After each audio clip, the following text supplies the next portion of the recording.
Bonjour, ici Audrey Lacroix. Vous écoutez Sport en vrac au 103.5 Cool FM. Je vais aller m'entretenir de ce pas avec la nageuse Audrey Lacroix qui a remporté la médaille d'or à l'épreuve du 200 mètres papillon dans le cadre des Jeux du Commonwealth. Bonjour Audrey, ça va bien? Bonjour, oui, ça va bien. Parle-moi un petit peu tout d'abord de ta brillante performance qui t'a permis de savourer quand même une médaille d'or. Oui, bien, c'était au 200 mètres papillon. Je savais que ça allait être une course serrée et puis qu'il y avait des nageuses là, de grande qualité dans cette course-là. Mais bon, j'ai tenu mon bout jusqu'à la fin, puis les autres nageuses ont connu un peu de difficulté dans le dernier 50 mètres, puis ça m'a permis de gagner avec quand même là, une demi-seconde d'avance, qui dans une course comme ça est une avance appréciable. En sortant ta tête de l'eau, est-ce que tu le savais précisément à ce moment-là que tu allais gagner cette médaille-là? Bien, étant donné que j'avais un des coureurs du milieu, et puis normalement les meilleures nageuses se retrouvent au milieu de la piscine, mais je savais également qu'il y avait des nageuses fortes un peu partout dans la piscine, donc je savais que j'avais été plus rapide que les nageuses directement à côté de moi. Mais je ne savais pas s'il y avait une autre nageuse là, qui avait été plus rapide ailleurs dans la piscine. Donc, j'étais pas sûre, mais je savais que j'avais fait une bonne course. Donc, déjà là, j'étais satisfaite. Peu importe le sport, on souhaite toujours la victoire, mais dans ton cas, est-ce que l'objectif était assurément une médaille d'or? Mon objectif réaliste, c'était de gagner une médaille dans cette épreuve-là. Mais c'est sûr que, j'avais gagné l'argent à Nivelles, donc dans ma tête, c'est sûr que je visais l'or. En général, est-ce que tu es satisfaite de tes Jeux du Commonwealth si on regarde toutes les courses? Oui, au 100 mètres papillon, j'ai connu des bonnes courses. Toutes mes courses, dans le fond, ont été relativement rapides, donc ça augure bien. Je pense que j'avais beaucoup de vitesse. Et puis aux 200 mètres, bien, l'important, c'était de gagner la médaille d'or. Mon chrono est un de mes meilleurs chronos là, des dernières années. Et puis, on a une autre compétition en Australie dans quelques semaines là, où on va avoir l'occasion de nager possiblement plus vite encore. Audrey Lacroix a maintenant 30 ans. Est-ce que tu crois que ton expérience que tu as acquise au cours des dernières années commence vraiment à payer maintenant? C'est évident que dans la course au jeu du Commonwealth, le 200 mètres papillon, je pense que c'est mon expérience qui m'a permis d'avoir le dessus sur ces nageuses-là. Il y avait des nageuses dans cette épreuve-là qui établi des chronos beaucoup plus rapides dans la saison, mais ils n'ont pas été en mesure de le faire dans la course avec d'autres nageuses de qualité à côté d'elles. Et je pense que moi, j'avais déjà vécu des situations comme ça où vraiment on se bat pour une médaille. Et puis je pense que c'est ces expériences passées-là qui m'ont permis d'avoir le dessus sur ces nageuses qui avaient beaucoup moins d'expérience. Je suis content, Audrey, de te revoir un peu plus souriante, de te voir un peu plus sourire, parce que je me rappelle de ton visage après les Jeux olympiques de Beijing, où on t'avait mis beaucoup de pression. Toi également, tu t'étais mis beaucoup de pression, tellement que ça avait eu pour cause de te donner des troubles d'anxiété. Est-ce que ça a été difficile pour Audrey Lacroix de s'avouer qu'elle avait un certain problème?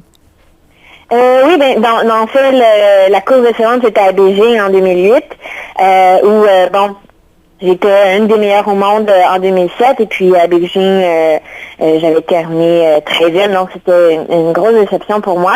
Et puis par la suite, ça a pris, je pense que ça a été une période difficile, puis ça a pris quand même plusieurs années là, avant que je me rende compte que j'avais un problème, puis que il y avait des gens qui pourraient m'aider si je demandais de l'aide. Et puis une fois que j'ai fait le premier pas pour essayer de trouver des solutions à mon problème, et bien là, toutes les pièces du casse-tête se sont mises en place. J'ai vu qu'il y avait plein de solutions, plein de gens qui étaient là pour m'aider. Et puis ça m'a permis de vivre toute une expérience aussi. Et puis je pense que l'expérience que j'ai vécue en essayant d'aller au-delà de mon anxiété, en essayant de corriger ce problème-là et puis d'en faire ressortir le meilleur, mais ça m'a aussi aidé à gagner la course de la semaine dernière, puisque toutes les nageuses, là, on le sentait, étaient stressées aussi, mais moi j'avais peut-être des outils et de l'expérience supplémentaire qui m'ont aidé à passer par-dessus ça et puis à vraiment pouvoir faire ressortir mon talent, avoir une bonne course ce soir-là, alors que la situation était stressante. Donc, tu as pris tout ce qui était négatif et tu as réussi à le transformer en positif? Dans un sens, oui. Ça fait l'anxiété fait en sorte que j'avais pas le choix, moi, de m'attarder au problème et puis de travailler plus fort que les autres athlètes. On travaille tous sur la préparation mentale. C'est sûr, à ce niveau-là, on n'a pas le choix. Mais moi, j'étais obligée, pour me sentir bien, pour être capable de faire la course, de travailler encore plus fort pour que ce soit presque parfait. Et puis, tout ce travail-là, c'est sûr que ça l'a payé puisque j'avais une préparation supplémentaire que peut-être les autres athlètes n'avaient pas. Comment on fait pour, à partir d'un point où on est un peu malheureux dans notre sport, on a moins de passion à le faire et d'être capable de retrouver le sourire, de retrouver ce qui nous a animés quand on était jeune, quand on a commencé à pratiquer ce sport-là en particulier? Je pense qu'il faut retourner aux sources. Je savais que j'avais le goût de continuer à nager. J'avais encore du plaisir là, à l'entraînement et tout. Je voyais que je pouvais tout de même être rapide. Et puis, c'est ça, je suis allée étape par étape. Je me suis souvenue pourquoi j'aimais faire ce sport-là à la base. Et puis, je faisais un pas à la fois. Donc, la première compétition en 2011, il fallait me préparer pour les Jeux olympiques en 2012. Le but était seulement de faire une bonne course, de me sentir bien. Puis après ça, le but était un petit peu plus élevé, d'obtenir tel chronomètre ou tel rang, par exemple. Et puis à chaque fois que je faisais une course, on travaillait différents aspects.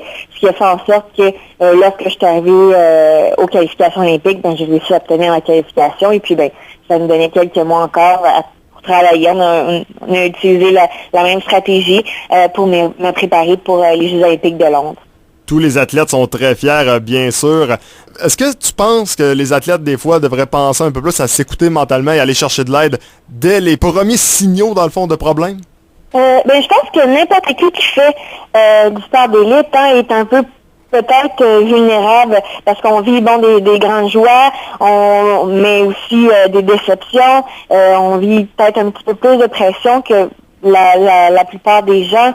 Et puis d'après moi, c'est facile de dire parce que qu'est-ce qu'on fait, c'est relativement humble aussi. Là, et surtout en natation, on peut même pas se faire mal. Donc la pire chose qui peut arriver, c'est vraiment pas très grave.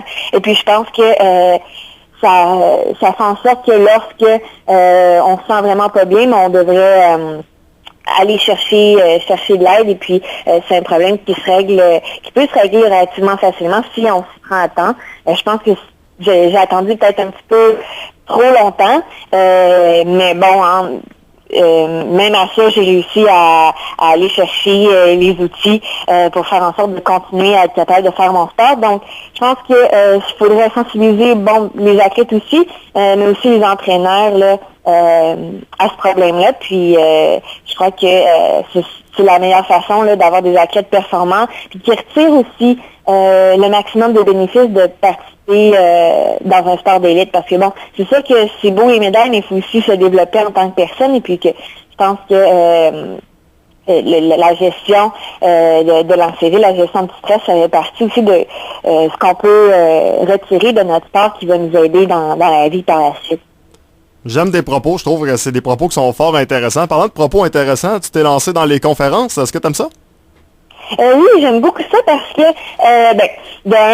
c'est sûr que la plupart du temps, lorsqu'il t'arrive devant un groupe de jeunes, que ce soit au primaire ou au secondaire, puis tu as que tu es olympien, puis tu es un peu une vedette ou c'est quelque chose qui fascine les jeunes, les Jeux olympiques. Surtout, cette année, ils avaient eu la chance de voir les Jeux de Sochi, donc c'était encore frais dans leur mémoire. Donc, ils veulent tout savoir comment ça se passe et tout. Mais aussi, c'est une façon pour les athlètes, pour moi-même, de se sentir vraiment utile, de redonner un peu ce qu'on a reçu. Et puis, c'est super valorisant. Là, souvent, les jeunes sont très attentifs. Il y a des professeurs qui me disaient qu'ils n'avaient jamais vu la jeune aussi attentive pour une aussi longue période de temps. Donc, c'est vraiment un cadeau que les jeunes me font souvent on me dit merci vraiment d'être venu dans notre école, mais je pense que je retire au moins autant que les jeunes à qui je parle là, de cette expérience-là. Autre question pour toi, tu avais mentionné avant le début de ta saison que tout dépendant de tes résultats, tu prendrais une décision cette année pour les Jeux de Rio en 2016. T'es rendu où jusqu'à présent dans ta réflexion? Je pense que il y a des bonnes chances que je poursuive jusqu'à Rio. On a d'autres compétitions importantes là, en prévision des qualifications pour Rio l'année prochaine. Et puis j'envisage de participer à ces compétitions-là à ce moment-ci. Tes derniers résultats ont sûrement eu un petit quelque chose à voir avec justement cette prise de décision? Oui, aussi, c'est ça le résultat, mais la façon dont j'ai fait la course ici laisse présager que je peux être possiblement encore plus rapide. Et puis aussi, la façon dont la course s'est passée, je crois que j'ai fait une très bonne course stratégiquement. Et puis ça aussi, c'est des choses importantes à regarder lorsqu'on se prépare en vue de Jeux olympiques. Donc oui, le résultat, une médaille d'or, c'est super, mais aussi des éléments comme ça, comme la façon dont la course s'est déroulée pour moi, qui sont importants à prendre en considération. Ta prochaine compétition aura lieu quand et où? On part pour l'Australie le 12 août, puis on va nager là, dans un championnat de natation qui s'appelle le championnat Pan-Pacifique. Les compétitions vont avoir lieu du 21 au 25 août sur la Gold Coast en Australie. Et puis, on va affronter à ce moment-là les Américains qui n'étaient pas aux Jeux du Commonwealth. Et puis, on va retrouver encore une fois les Australiens, les Néo-Zélandais. Il va y avoir aussi les Japonais qui ont une très bonne équipe de natation. Donc, ça devrait être une compétition intéressante et rapide. Tes objectifs pour cette compétition? De décrocher une médaille aux 200 mètres papillon. Cette fois-ci, il va y avoir des nouvelles nageuses, entre autres les Américaines. Puis je vais encore retrouver les Australiennes. Donc ça va être encore une fois là, une compétition assez rapide. Puis j'espère tirer mon épingle du jeu pour aller chercher une autre médaille. Audrey Lacroix, merci pour ton temps. Pour moi qui est un Pont-Rougeois de naissance, ça a été un honneur de te parler. Merci beaucoup, au revoir. Donc voilà, Audrey Lacroix, nageuse native de Pont-Rouge, qui a remporté une médaille d'or aux 200 mètres papillon aux Jeux du Commonwealth.